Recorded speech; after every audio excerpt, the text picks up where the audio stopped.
commencer ce petit road trip en Côte d'Or, on peut déjà s'intéresser tout simplement à l'origine de ce nom, la Côte d'Or. Et donc pourquoi ce nom est pas un nom plus classique comme tous les autres départements français, qui prennent souvent le nom d'un fleuve? Eh bien la réponse elle se trouve tout simplement dans les images que vous pouvez voir en ce moment, et c'est justement pour rendre hommage à ces couleurs dorées qu'on a nommé ce département Côte d'Or.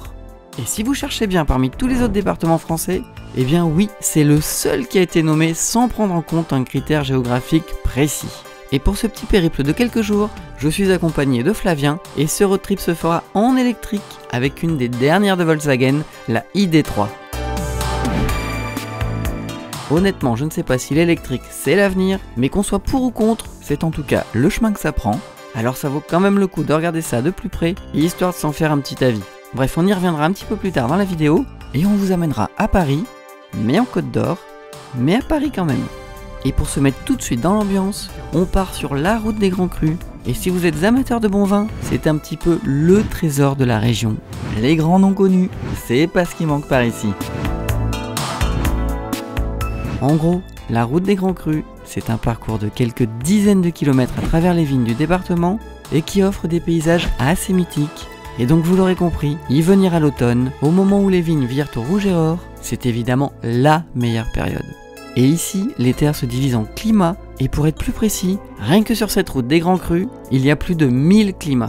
Alors si vous ne savez pas ce qu'est un climat, on va l'aborder un petit peu plus tard aussi dans cette vidéo.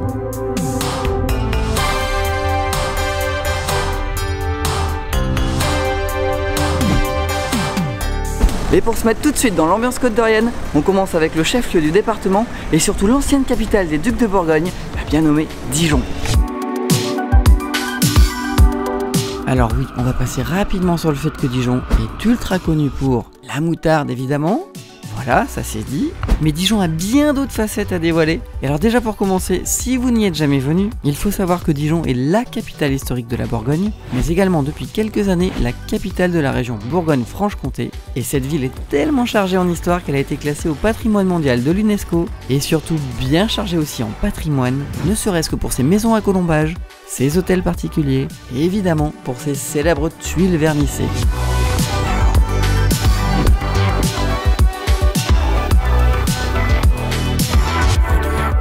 Et au niveau insolite, Dijon est pas mal loti aussi, entre sa chouette porte-bonheur vieille de 8 siècles, son enfant prodige avec le très célèbre Gustave Eiffel, natif de la ville, oui, et qui y resta jusqu'à ses 18 ans, ou même une petite blague vieille de 500 ans sur une des 4 gargouilles de la tour Philippe le Bon, bien à l'abri des regards, à 46 mètres de hauteur. Et est-ce que vous avez déjà entendu parler de la maison sans toit? Celle-là.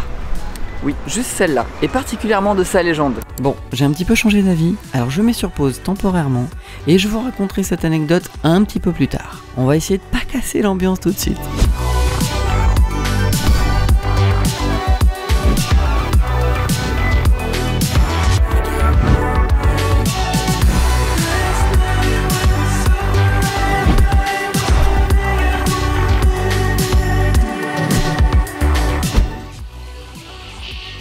Merveilleux panorama 24 heures sur 24.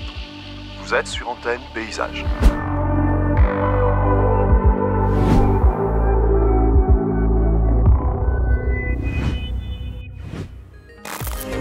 On reprend la route en sens inverse et on va donc s'intéresser de plus près, comme je vous le disais, à cette histoire de climat et donc découvrir un peu plus en détail une des spécialités de la Côte d'Or, à savoir les premiers crus et les grands crus. Et pour parler de tout ça, on va aller dans la capitale des vins de Bourgogne, à Beaune, et on va aller à la rencontre de Baptiste, qui possède un domaine dans la ville. Alors avant de rentrer dans le vif du sujet, on va quand même se faire un petit tour dans la ville qui mérite clairement un petit détour comme Dijon.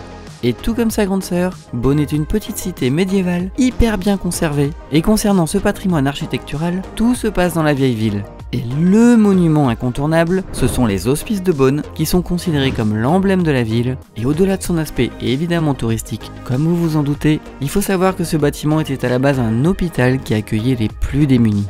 Une fois entré dans la cour intérieure, c'est clairement le spot à photo avec sa toiture typique de quasiment toutes les villes de Bourgogne.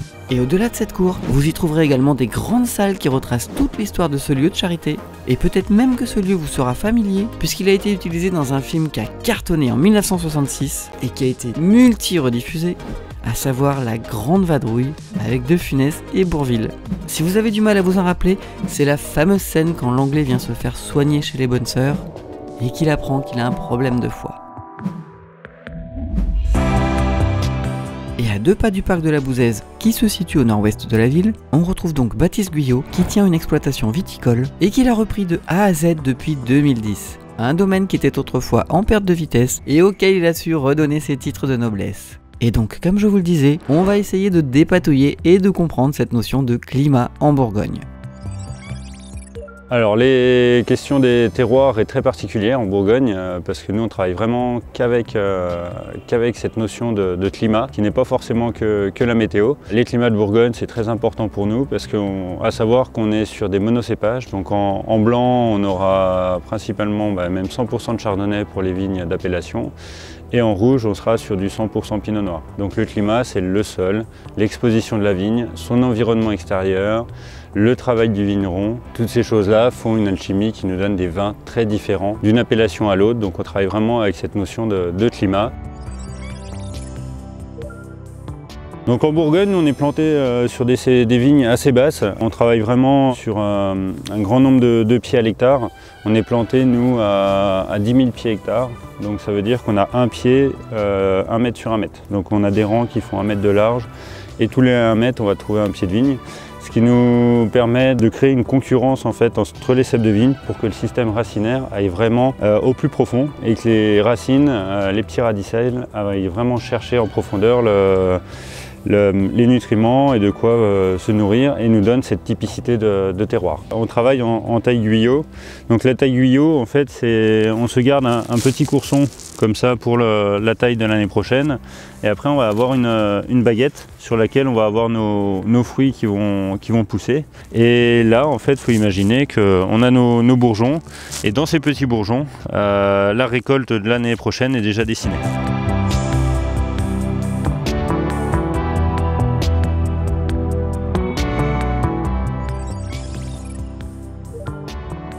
Le vin qui était en cuve, après le pressurage, va s'être déposé. On va éliminer une partie des grosses impuretés et on va l'emmener ici et le mettre dans ce qu'on appelle, nous, des barriques, des fûts.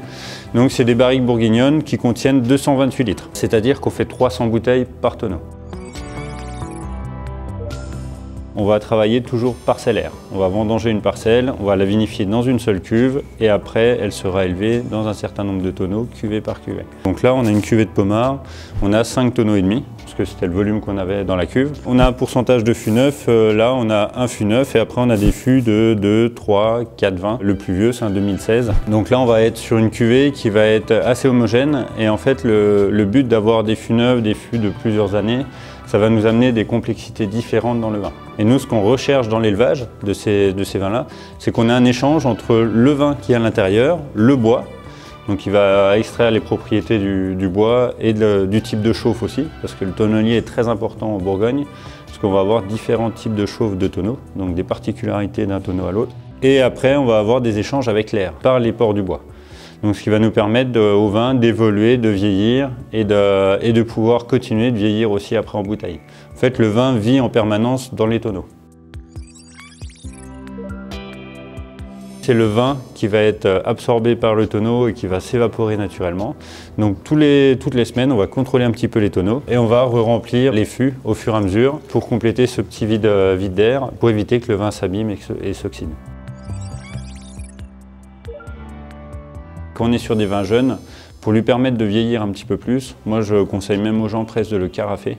Carafer un vin jeune, ça va l'aérer, ça va l'oxygéner et ça va permettre au vin d'être beaucoup plus facile à boire et plus agréable. Quand on va être sur des très vieux vins, le vin va pouvoir basculer très vite au moment de l'oxygénation. Même s'il y a du dépôt, il vaut mieux aligner tous les verres, servir les verres au fur et à mesure tranquillement sans remuer la bouteille, que de l'oxygéner. Parce qu'on va le mettre en carafe, ça va brutaliser le vin et on risque de l'abîmer beaucoup plus vite.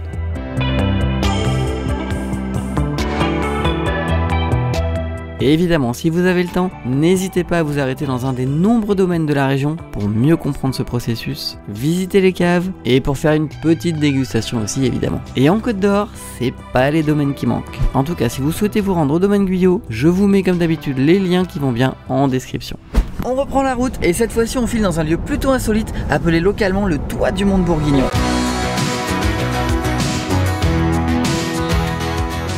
Alors pour faire simple, il existe en France 3 points de partage des eaux, le premier étant en Lozère, le deuxième en Haute-Marne et donc le troisième en Côte d'Or. Et c'est donc ce dernier qu'on va aller voir.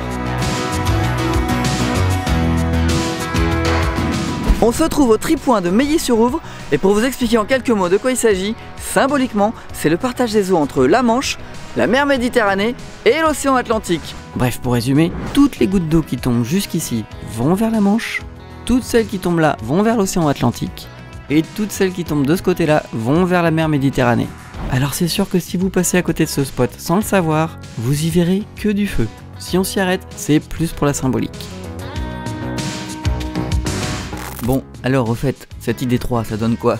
Alors sans trop rentrer dans les détails, voici un petit récap qu'on a pu relever pendant ce road trip. Les points forts.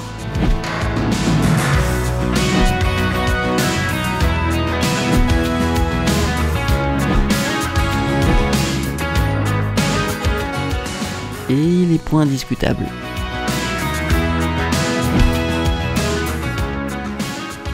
Et de nuit, c'est quand même pas mal.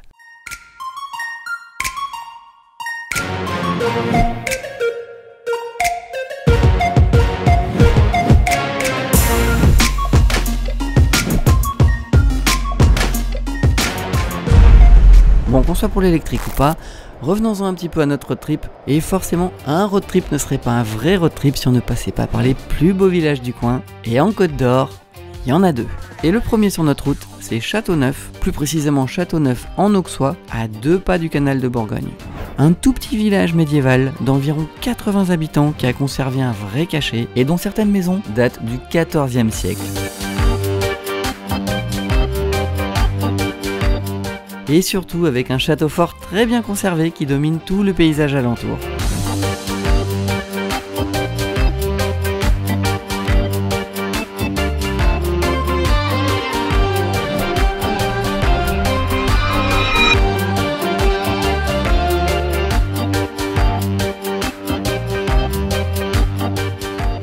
Bon, c'est vrai que Châteauneuf se découvre rapidement, mais c'est clairement une des étapes incontournables de la Côte d'Or.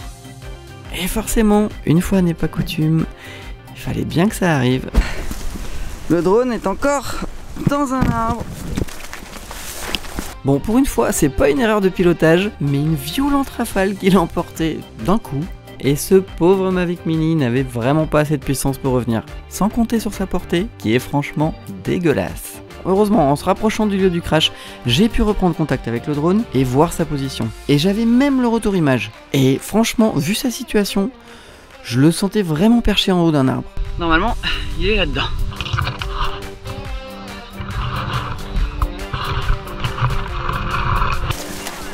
Ah, il est là. quoi? Il est par terre. À ta droite. Enfin, juste derrière toi. Non. Si. Oh, il est là. Oh putain, j'hallucine. Trop bien. Mais c'est incroyable qu'il ait passé tous ces arbres parce que c'est le merdier en haut. Hein. La vache. Allez, on va pouvoir aller manger. Il fallait trouver le point GPS correct. Attends, est-ce qu'il est cassé ou pas? Ça, c'est une autre question. Ah oui, ça c'est autre chose. Écoute, il a pas l'air. Ah, la caméra elle est pas bonne. Quoique, attends, c'est peut-être parce qu'il y a juste un... Attends, je vais l'éteindre déjà. Une branche dedans. Bon, le Mavic Mini premier du nom, il est vraiment super résistant, mais ça vaut quand même pas le Mini 2. Comme prévu, on s'enchaîne dans la foulée un deuxième plus beau village de France, et cette fois-ci, c'est Flavigny. Et le moins qu'on puisse dire, c'est que celui-ci est tout aussi charmant, voire même encore plus.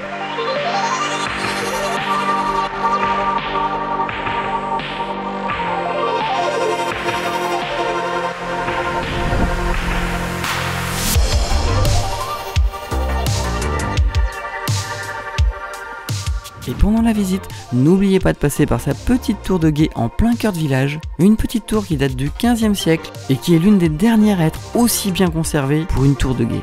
Sans oublier de passer par la crypte de l'ancienne abbaye qui a été redécouverte dans les années 50 par un jeune américain archéologue et pour ne rien gâcher, c'est en libre accès.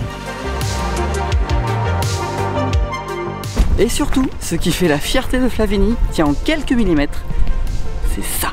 Les très célèbre anis de Flavigny. Non, sérieusement, c'est franchement impossible de venir ici sans passer par la fabrique d'anis, sinon vous aurez clairement raté votre virée.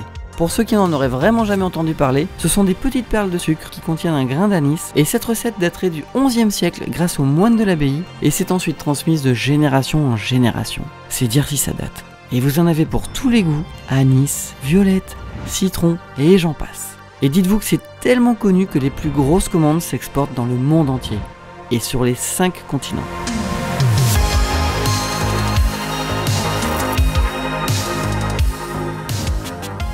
Et pour finir notre petit tour des plus beaux villages de France dans le département, même si celui-ci n'a pas vraiment le label, on se retrouve à Saumur-en-Auxois, et vous allez voir, cette cité médiévale, elle est assez surprenante.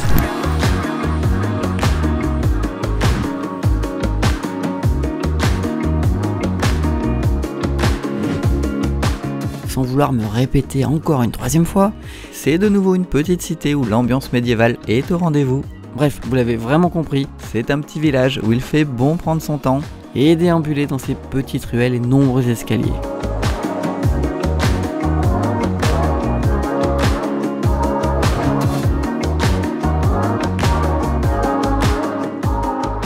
Et donc comme promis en fin de vidéo, on se retrouve à Paris, mais en Côte d'Or, mais le même Paris qu'en Île-de-France. Et là, ce tout petit cours d'eau, eh ben c'est la Seine, et je me trouve sur le premier pont au-dessus de la Seine. Et ce premier pont, c'est le pont Paul Lamarche, qui était en fait le gardien de ce site pendant plus de 50 ans à la fin du XXe siècle. Alors vous allez peut-être me dire, mais pourquoi on serait à Paris ici? En fait, on entend souvent que la Seine prend sa source sur le plateau de Langres, ce qui est vrai, mais pas complètement exact. En fait, il faut savoir que la Seine se fait alimenter par 7 sources. Et bien c'est ici, à la source Seine, qu'on retrouve la principale source de la Seine. Et d'ailleurs, le site appartient toujours à la ville de Paris depuis 1864, en tout cas pour le moment. Donc techniquement et administrativement, oui, on est à Paris. Et voilà pour ce petit tour en Côte d'Or. Oh, attends, il n'y avait pas une petite anecdote que tu devais nous raconter sur Dijon ? Ah oui, c'est vrai ça. Bon, allez, ok, promis, je vous la raconte, mais vraiment à la toute fin de la vidéo, parce que franchement, c'est un peu gore. En tout cas, vous l'aurez compris, le must du must pour visiter la Côte d'Or, c'est évidemment en automne. N'oubliez pas de laisser un petit commentaire, un petit like, et pourquoi pas de vous abonner. Et d'ailleurs, au passage, merci aux 3000 personnes qui se sont déjà abonnées à la chaîne. Je vous dis à très vite pour une prochaine vidéo. S'il y a des enfants qui regardent, bouchez-vous les oreilles. C'est pas joyeux. Donc pour la petite histoire concernant cette maison située au 15 rue Bossuet, histoire vraie ou légende, on ne saura jamais, eh bien ce lieu était le théâtre de crimes assez sordides. On raconte que les enfants qui entraient dans cette maison n'en ressortaient jamais. Et pour cause, le propriétaire, qui était un pâtissier assez réputé, attirait les enfants avec ses gourmandises, sauf que ces enfants finissaient broyés et ils s'en servaient pour fourrer ses pâtés. Il fut démasqué et condamné à mort. Et donc pour ne jamais oublier ses crimes, le toit de sa maison fut enlevé à tout jamais en signe d'infamie. Voilà. Salut!